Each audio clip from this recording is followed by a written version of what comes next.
Hello friends, स्वागत है सभी का फिर से आपके अपने ऑनलाइन चैनल एम्बिशन एकेडमी पर। आज इस वीडियो में हम डिस्कस करेंगे एक नया टॉपिक जो HCF LCM. HCF highest common factor, LCM lowest common multiple, जो हमारा लघुत्तम समापवर्तक या महत्तम समापवर्तक है वो टॉपिक क्लासेस 6, 7, 8 से हम इसके डिस्कस करते आए हैं और आगे कंपटीशन में भी इसका बहुत अच्छा खासा रोल रहता है। आसान टॉपिक है और साथ के साथ इंपोर्टेंट भी है। देखिए होता क्या है, एचसीएफ की जो फुल फॉर्म है ये कह रहा है हाईएस्ट कॉमन फैक्टर। अगर हम बात करें यहाँ ये सिर्फ जो वर्ड लिखा है कॉमन फैक्टर, जो कॉमन फैक्टर अगर बात करते हैं छह के अगर हम फैक्टर निकालते कौन कौन से होते, देखो ये हो जाएगा 1, 2, 3 और 6। और अगर हम बात करें 8, इसके लिए 1, 2, 4 और 8। तो जो हमारे कॉमन है, देखो कॉमन कौन कौन से, यहाँ 1 भी कॉमन है और 2 भी कॉमन है। जो 1 और 2 जो इनमें कॉमन है, इनमें बड़े वाला कौन सा है, 2।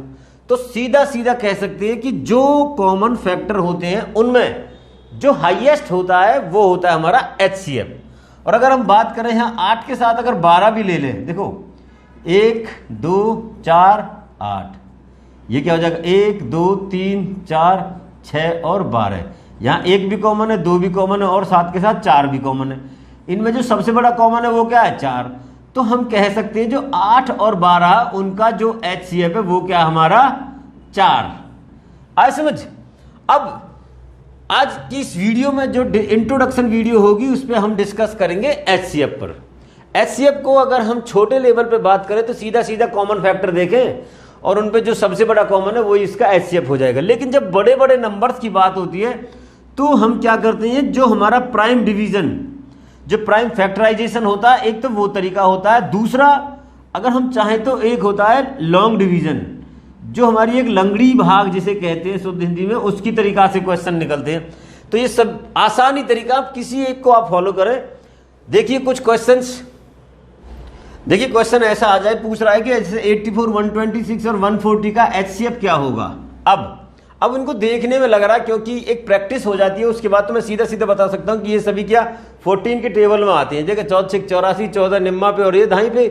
लेकिन फिर भी तरीका क्या है, देखो एक तो होता है प्राइम फैक्टराइजेशन करना।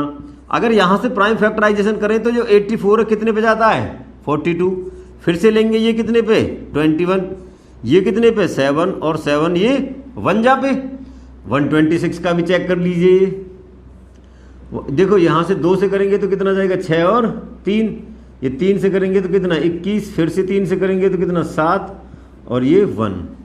140 भी कर लीजिएगा, ये कितने पे जाएगा 2 से 70, फिर 2 से ये 35, 5 से ये 7 और 7 से ये 1। अगर सब में देखा जाए कॉमन यहां भी 2 है, यहां भी 2 है और यहां भी 2 है, ले लो। जो तीनों में उसको ले लिया जाता है। यहां 2 लेकिन यहां 3, यहां 2 है, यहां 3 है, यहां 3 है, इधर नहीं है। अब जो रह जाता है कॉमन वो कौन सा है 7। तो हम कह सकते हैं 2 और 7 जो कॉमन है उनकी मल्टीप्लाई ही इन तीनों नंबरों का क्या है एचसीएफ कितना आ जाएगा 14। और वैसे भी ये तीनों क्या 14 की टेबल में ही आते हैं। अब दूसरा तरीका जो मैं बता रहा हूं लॉन्ग डिवीजन वाला, वो क्या होता है कि कोई 2 नंबर ले लेते हैं। मान लो हमने 140 को ले लिया, उससे जो जस्ट छोटे वाला वो कौन सा 126, उससे हमने डिवाइड किया, कितने पे जाएगा 1 पे, कर लो कितना बचा 14। अब जिससे डिवाइड करते हैं अब की बार वो क्या हो जाएगा डिविडेंट, कितने पे जाएगा 9 पे, 14 नंबर 126। जिससे रिमाइंडर 0 आ जाए वो होता है। अगर हम इन दोनों की ही बात करें तो इन दोनों का एचसीएफ कितना 14। लेकिन होता क्या है कि इस 14 से एक बार ये भी चेक कर लिया जाता है क्या ये 14 से डिविजिबल है, हाँ डिविजिबल है, कितने पे 6 पे। तो वी कैन से दैट कि एचसीएफ इन तीनों का जो एचसीएफ है वो कितना है 14। आए समझ। देखिए नेक्स्ट इस तरीका का अगर आपसे क्वेश्चन पूछ लिया जाए, कह रहा है जो 368/437 है उसका सरलतम सिंप्लीफिकेशन जो रूप होगा वो क्या हो सकता है। अब इनको चेक करें, 2 से ये जाएगा, ये नहीं जाएगा, 3 से 4, 3, 7, 7, 14 ये नहीं जाएगा। मतलब ऐसे चेक करें तो हमारे पास इतना टाइम नहीं होता, तो सीधा सीधा ऐसे केस में क्या करते हैं इनका एचसीएफ निकाल लेते हैं। और 2 नंबरों का एचसीएफ निकालने का सबसे आसान तरीका वही है कि इनको कर लेते हैं डिवाइड।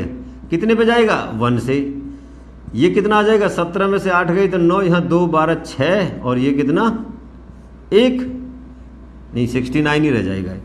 अब जो ये 368 है ये नीचे आ जाएगा, करो कितने पे जाएगा, 5 से चेक कर लेते हैं।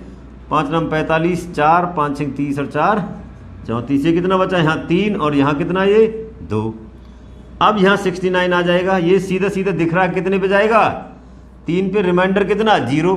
तो हम कह सकते हैं जो इन दोनों का HCF है वो क्या है, 23।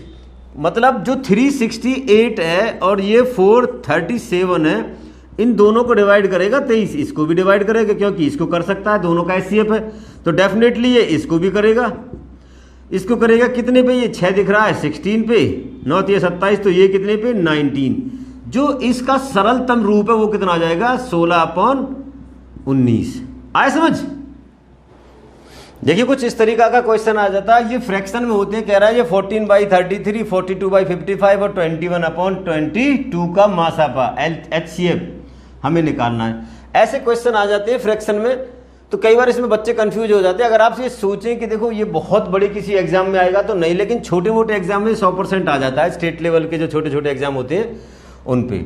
और होता क्या है कि जब इसमें जो HCF की पूछा जाए तो जो हमारा न्यूमरेटर होता है उसका हमें HCF निकालना रहता है और जो डिनोमिनेटर है उसका क्या, LCM। लेकिन अगर यही ये LCM पूछा जाए तो बिल्कुल उल्टा हो जाता है, उस केस में इसका जो न्यूमरेटर का LCM और तो इसको कंपलसरी होता है HCF निकालना। अब यहाँ क्या पूछा हमें, HCF, तो हम जो निकालेंगे ये ऊपर जो 14 है, 42 है और कितना ये 21, इनका निकालेंगे HCF। अब देखने में ही एक प्रैक्टिस इतनी अच्छी हो जाती है कि इनको देखने से छोटे छोटे नंबर का पता चल जाता है कि ये किससे, देखिए 14 और 42, तो ये 14 3 42 इसके, लेकिन ये तो कोई 14 के टेबल में नहीं आता, तो इन सभी की जो टेबल में आता है वो किसके में आती है, ये 7 की में। तो सीधा सीधा हम कह सकते हैं जो HCF है वो कितना है, 7। अब इनका LCM निकालना जरूरी है, 33, 55 और 22 का। तो सीधा इनको कितने से, 11 से करें, ये 3 पे, 5 पे और 2 पे। अब करने की जरूरत ही नहीं है क्योंकि कोई कॉमन भी नहीं है, तो 2 पंजे 10 या 30, 30 को 11 से किया तो 330, ये हो जाएगा इसका आंसर। आए समझ। आज की इस वीडियो में हल्का सा जो हमने HCF का इंट्रोडक्शन दिया है, आई होप कि सभी को समझ आया होगा। समझ में अगर आई गया तो हमारी वीडियो को लाइक करेंगे, शेयर करेंगे और कमेंट्स भी करेंगे। जुड़े रहिए हमारे चैनल के साथ। नेक्स्ट वीडियो में एक और इंट्रोडक्शन होगा, वो होगा हमारा LCM से रिलेटेड। उसके बाद होंगे हमारे जो एग्जाम पॉइंट ऑफ व्यू से रिलेटेड क्वेश्चन है उन पे डिस्कशन। Thank you.